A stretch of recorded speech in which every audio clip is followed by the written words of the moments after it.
ومن يدع مع الله إلها آخر لا برهن له به فإنما حسابه عند ربه إنه لا يفلح الكافرون۔ اور اے انسانوں، جو کوئی خدا کے سوا کسی اور کو پکارے گا تو اسے کسی اور کو پکارنے کی کوئی دلیل نہیں مل سکے گی۔ حقیقت یہ ہے کہ کسی اور کو پکارنے والے کے اعمال کا حساب بھی خدا ہی کے قانون کے مطابق ہوگا۔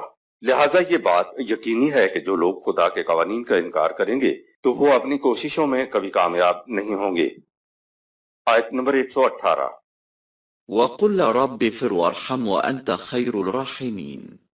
اے رسول، تیری پکار یہی ہونا چاہیے کہ بار الہ تو اپنے قانون ربوبیت کی روح سے ایسا انتظام کر دے کہ ہم تخریبی قوتوں کی ہلاک سامانیوں سے محفوظ رہیں، اور اس کے ساتھ ہی ہمیں سامان نشو و نما بھی ملتا رہے، اس لیے کہ تو سب سے بہتر نشو و نما عطا کرنے والا ہے۔ صدق اللہ العظیم۔ یہاں سورہ المومنون اختتام پذیر ہوئی۔